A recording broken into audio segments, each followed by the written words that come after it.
On va essayer de répondre aux questions 3 et 4 du TD1 de la séquence 1. Donc on y a déjà répondu avec une méthode qui était extrêmement rapide en déterminant finalement l'aire sur la courbe du cycle en trapèze qui est proposé ici, en disant que finalement l'aire sous la courbe entre les instants 0 et grand T représente finalement le déplacement de la pince du robot. Et on avait dit qu'il y avait une deuxième méthode, qui est une méthode qui est très générale, hein, qui marche tout le temps, mais qui est beaucoup plus longue, Cette deuxième méthode, ou cette autre méthode, consiste à finalement essayer de déterminer les équations mathématiques exactes de la vitesse durant les trois phases qui sont ici, et pour chacune de ces trois phases, de déterminer l'équation mathématique exacte du déplacement que l'on a noté x de t, de petit t. Et donc du coup, puisque nous on sait que à l'instant petit t égale à grand t, la pince ou le robot hein, doit s'être déplacé d'une distance qui est notée grand D et qui vaut 0,8 mètres, autrement dit 80 cm. Donc l'idée, comme je l'ai dit, hein, c'est essayer de déterminer par morceau, finalement, et uniquement sur le cycle d'aller, hein, le cycle de retour, ça sera inutile de le faire, on pourrait le faire, mais ce sera inintéressant et inutile, on va s'intéresser uniquement à ce qui se passe pour petit t compris entre 0 et grand t. Donc on a dit, ce qu'on va essayer de faire, c'est essayer de déterminer pour chacune des phases les équations mathématiques exactes de la vitesse et v de t et de la position x de t. Alors, commençons par travailler sur l'intervalle petit t compris entre 0 et dt. Autrement dit, je me positionne sur cette phase d'accélération qui est ici. Alors, quelle est l'équation mathématique de la vitesse? V de t, uniquement durant cette phase. Hein. Eh ben, on a dit que c'était une fonction qui était affine du temps. Et si vous vous rappelez, on était arrivé sur un résultat du type 50, à peu près 53 hein, fois petit t. Et puis, il y avait plus un V0, mais le V0, il est nul, puisque on voit bien que à l'instant t égale à 0, la vitesse initiale, elle est nulle. Donc du coup, ici, je ne rajoute pas le terme V0.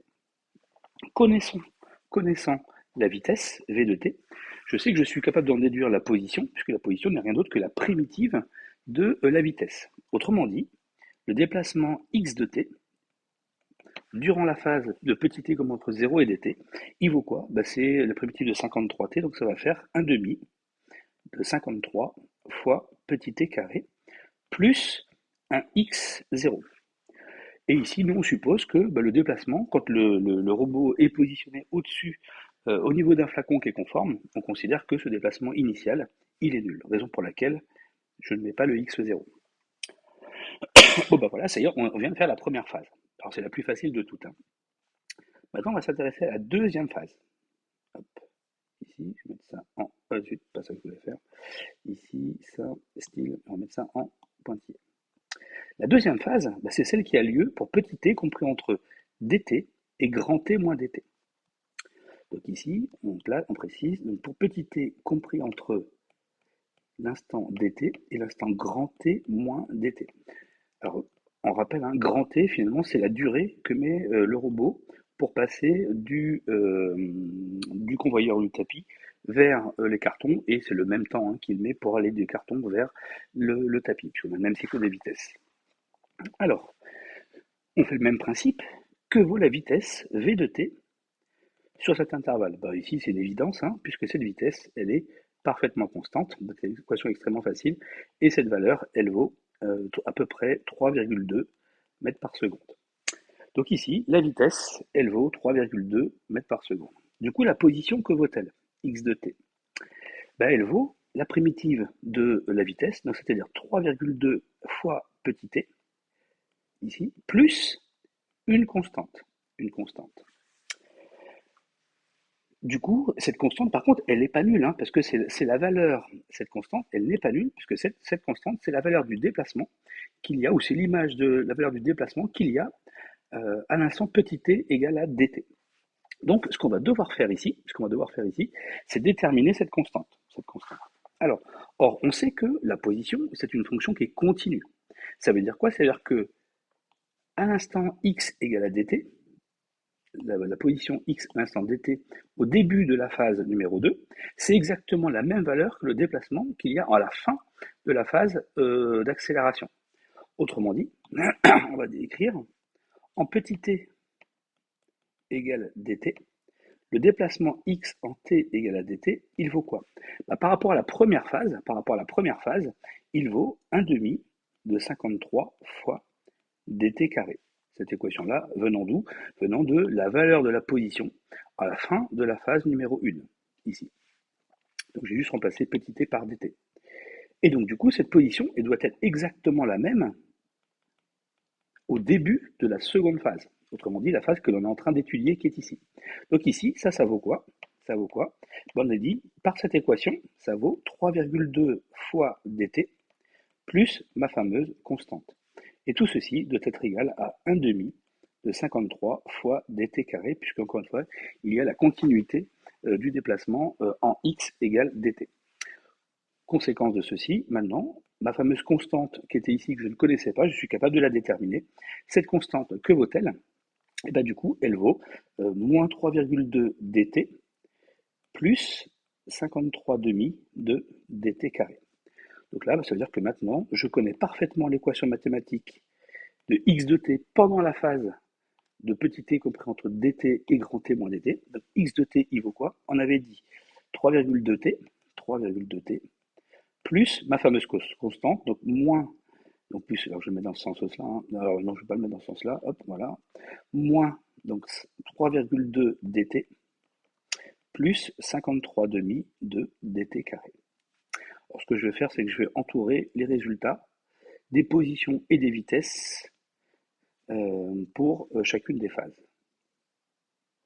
Voilà. Et ici, on avait trouvé ceci pour le déplacement, voilà, et on avait trouvé ceci pour la vitesse. Bon. Donc là, on vient de faire la deuxième phase, on vient de finir la deuxième phase. Maintenant, qu'est-ce que l'on va faire? On va faire exactement le même travail, cette fois-ci pendant la troisième phase, c'est-à-dire pour petit t compris entre grand T moins dt et grand T. Alors, juste avant cela, je vais juste, donc là, je vais me le garder dans un coin. Bien évidemment, ici, je m'aperçois que je peux mettre 3,2 en facteur. Donc, du coup, ce que je vais faire, je vais gommer ceci. Ici, là, hop, voilà. Et ici, ceci, je vais le prendre comme ça. Voilà, hop, zut. Hop, voilà, toc. C'est 3,2 fois petit t moins dt. Voilà, et je ferme ma parenthèse ici. Voilà. Hop, et ça, je peux remettre ça ici. Alors, ça change absolument rien au calcul, hein, mais évidemment, c'est la même équation, mais vous allez voir que ça va un tout petit peu nous faciliter les choses pour la dernière phase. Donc, troisième phase, on a dit pour petit t, compris entre grand T moins dt et grand T. Alors, quelle est l'équation de la vitesse v de t? Durant cette phase, la vitesse est aussi une fonction affine du temps. Donc cette vitesse, elle va s'écrire comment? Elle va s'écrire du type at plus b. Le a, c'est le coefficient directeur de cette droite, hein, qui est la même valeur au signe près que l'accélération que l'on avait ici. Donc la vitesse, elle va s'écrire moins 50 ou moins 53, tout dépend de la valeur que l'on a prise. Moi, je suis parti sur la valeur moins 53, donc je prends moins 53, fois petit t, plus une constante.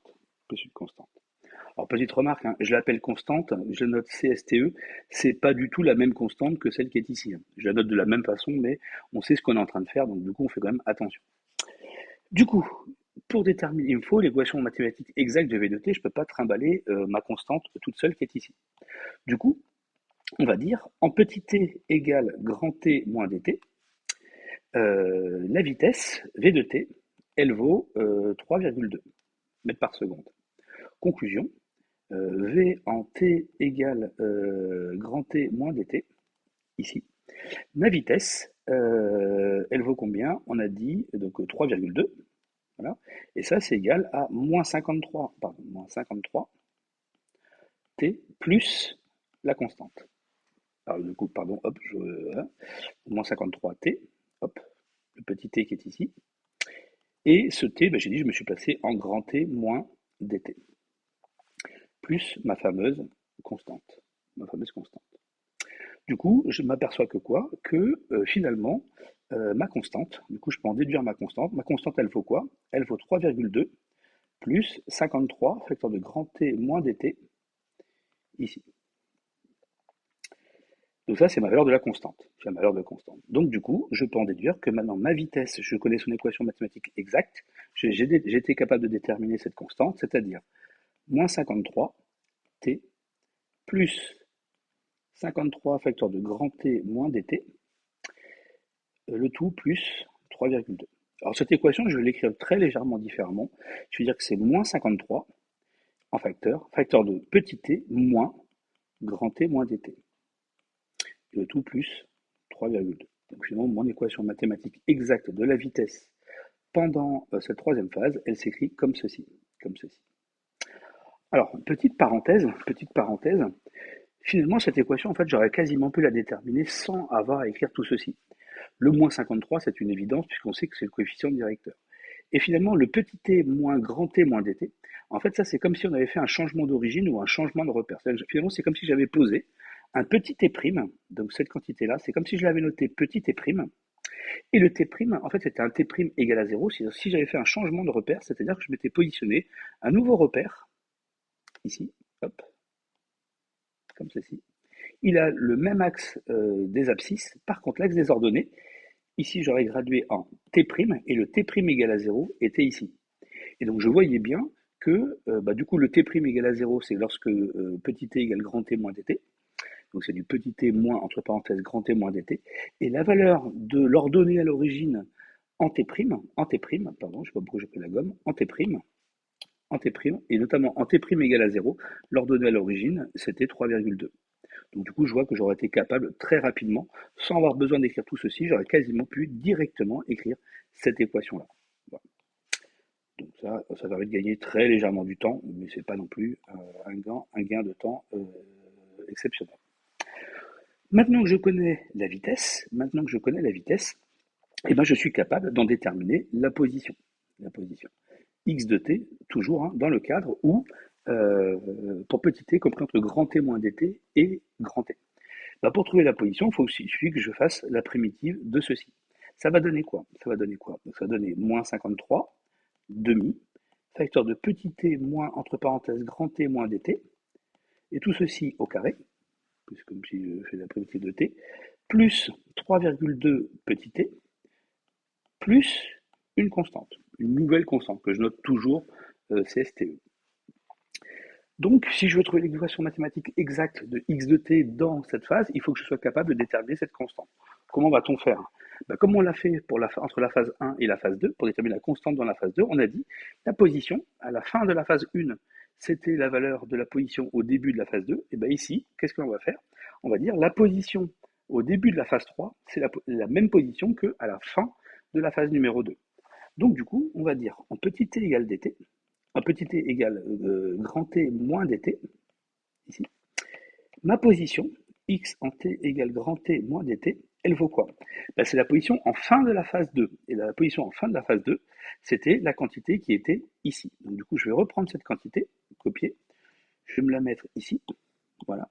Et je vais simplement remplacer quoi? Petit t par grand T moins dt. Donc j'ai du grand T, donc petit t qui est ici, je l'enlève, et je remplace ceci par grand T moins dt.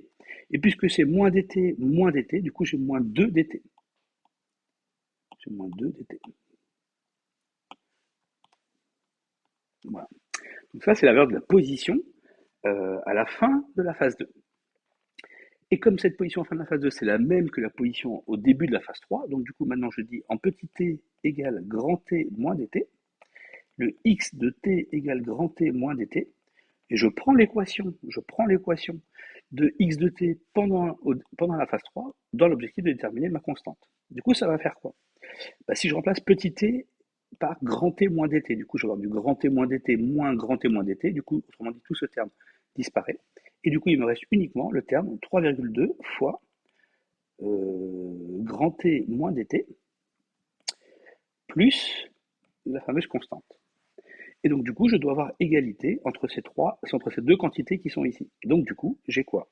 Pour déterminer ma constante, j'ai 3,2 facteur de grand T moins 2 dt plus 53 demi de dt carré, qui est égal à 3,2 facteur de grand T moins dt plus ma fameuse constante que je cherche à déterminer. Autrement dit, la constante que je cherche à déterminer, elle vaut quoi? La constante, elle vaut Alors, il va me rester quoi? Donc j'ai cette quantité-là, moins celle-ci, moins celle-ci. Donc celle-ci, c'est T moins DT moins DT, avec le 3,2 facteur de grand T moins DT. Du coup, il va me rester uniquement du 3,2 dt, même plus précisément du moins 3,2 dt. Donc moins 3,2 dt plus 53,5, celui-là il ne change pas, hein, de dt carré. Autrement dit, ça y est, j'ai déterminé ma fameuse constante d'intégration qui était ici. Donc je connais parfaitement l'équation mathématique de la position, x de t. Elle vaut quoi? Donc du coup, je ne vais pas m'embêter. Ici, je vais faire du copier-coller. Hop, ici, copier, coller. Et ma constante que j'ai cherché à déterminer juste avant, je la connais parfaitement. Et cette constante, elle vaut ceci. Copier, coller. Et donc du coup, mon plus qui est ici, je peux le simplifier. Je peux le simplifier. Bon. Alors ici, je peux un tout petit peu retravailler ceci, hein. Donc du coup, je pourrais dire que x de t, je peux essayer de regrouper ces deux termes, hein. D'ailleurs, pourquoi il m'a pas enlevé le plus là? Tu m'enlèves le plus là. Voilà. C'est 3,2 facteur de t moins dt. Donc du coup, je vais récupérer. Donc là, pareil, je vais pas m'embêter. Hop, je fais comme ça. Voilà. Hop, copier, coller ici. Et donc du coup, ça, je peux le supprimer. Et tout ceci, hop, ça vient là. Ici, je mets des parenthèses ici, un moins, et ceci. Voilà. Bon, bah ça y est, maintenant je connais la valeur de la position, enfin l'expression mathématique, pardon, de la position pour petit t compris entre grand T moins dt et grand T. Bon. Du coup, hop, pointillé. Ouais. Donc ça nous permet de donner les équations mathématiques de la vitesse et de la position sur chacun des intervalles de mon étude.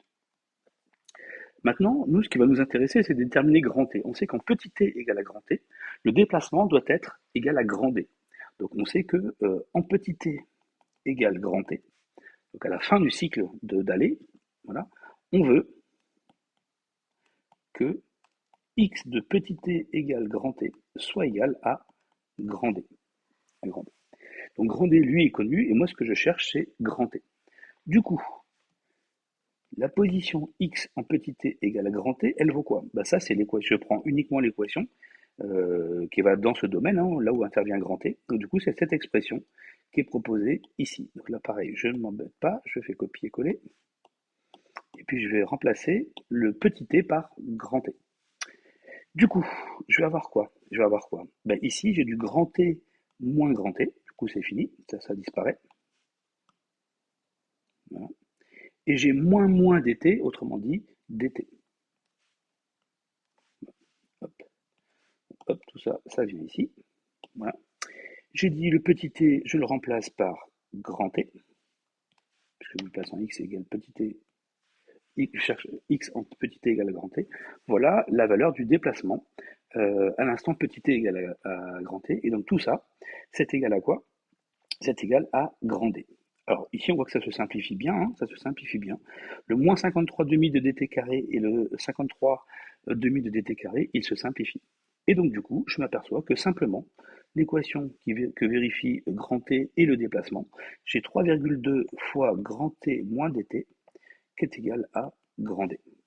Du coup, je peux bien évidemment en déduire du coup l'expression de la durée pour le déplacement qui est imposé. Grand T, c'est quoi? C'est grand D sur 3,2 plus dt. Voilà. Et donc là, on retrouve bien exactement la même équation que l'on avait obtenue, simplement en raisonnant par l'air sous la courbe. Voilà. Donc, vous avez vu, hein, c'est pas très très compliqué, mais juste faut toujours faire extrêmement attention à la détermination des constantes. À la détermination des constantes. Parce que ça, c'est souvent l'erreur que vous commettez, c'est-à-dire que vous ne faites pas très attention aux constantes, et donc du coup, bah forcément, le résultat final que vous obtenez est faux et erroné. Voilà. Donc, ça, c'est une méthode qu'il faut connaître, hein, parce que cette méthode-là, elle marche toujours. On voit que quand même, elle est beaucoup plus longue que simplement travailler sur l'air sous la courbe. Mais il faut être en capacité de la maîtriser, il faut être en capacité de la faire proprement et juste. Et juste. Voilà. Donc c'était juste une petite vidéo qui permettait de montrer comment on pouvait faire dans un cas très général, sans passer par la particularité de l'air sous la courbe. Merci à vous.